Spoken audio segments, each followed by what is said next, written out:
My name is Darnel Walker. My film is Seeking Asylum. It's about black folks feeling unsafe here in America and escaping American tyranny by going to different countries and asking, will they take us in? And if not, we'll move on to another country and find a place where we feel safe and we feel like we might make it home at night and we can raise our children and be happy, have a quality of life that everyone here except us seems to have. For me, what Black Lives Matter means to me is it's affirmation that we matter, because everything is telling me that we don't. Whether it's TV, whether it's my own society, whether it's my home, whether it's my school, everything is saying that we don't matter. A couple of days before I left, Freddie Gray was killed. That was last April. And a friend of mine called and he said, what are you going to Norway for, to seek asylum? And I sat there and I was like, that's not a bad idea. A little background, I've been fighting the police department and much of authority in America for the last, most of my life. Since I was like 7, I was stopped by police and questioned in front of my grandmother's house for an hour and later had them apologize. In Daytona Beach, at the Bill Clinton College, I was held at gunpoint by police in front of an Amtrak station for no reason whatsoever. I've been called a nigger by police. Many issues. Many issues. And so my life sort of geared me toward this. Even when Ferguson happened, I too went there. I was there 3 days after Mike Brown was killed. And we sat there and fought and helped open up the school and the library so they could teach the kids, because they wouldn't send them to school because they were feared for the lives of the children. We have desires to do something, but the determination is not there. That's wrong.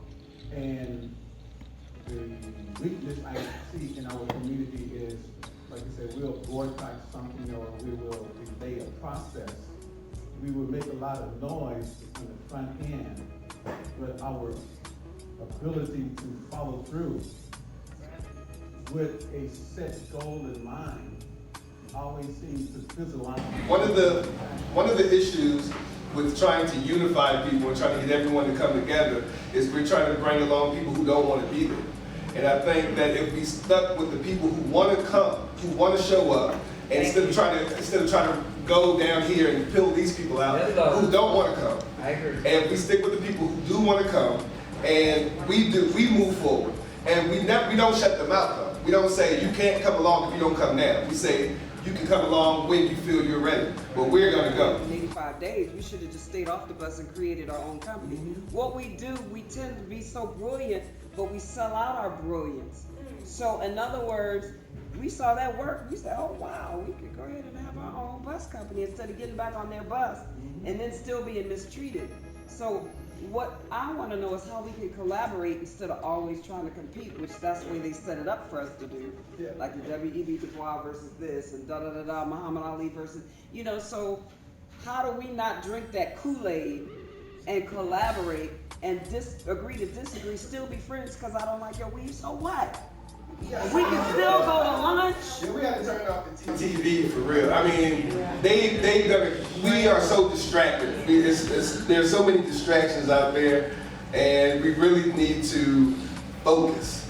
Whenever we try to do it, they are, like you said, there are many people selling out. We can try to start every organization, and then there's always one person in there that we just can't trust. Samuel L. Jackson and Django, right? And so, or even Django. Django wasn't really for the people. Like, I teach a class about Django, how he really wasn't for the people, he was for himself. I think a segregated society as a whole would not work. Education, I think education should have remained segregated. Because we did put our kids in the hands of people who didn't want to teach them and force these people to teach our children, and it has not worked. We're still, I worked on the higher education level where I've taught these kids, and you see it, and even colleges are trying to teach this using the same formula they've used since it was an all-white. My name is Nicole Ford. I am the president of the branch in Altadena for the NAACP, and we had our annual Black History program, and we packed the house out. We had a great documentary called Seeking Asylum, that was directed and produced by one of my best friends from college, Pasadena University, Dr. Darnel Walker, and it was amazing documentary, and it evoked so many thoughts and questions in the audience, whether they agreed and sometimes disagreed and sometimes got a little rowdy. The point was they were talking. The point was we were expressing ourselves, and the greatest part was that we all have different thoughts and opinions because we're all different, and we're learning how to respect those differences, but moving towards a solution. So it was a great, successful event, and I want to thank everyone for coming out and supporting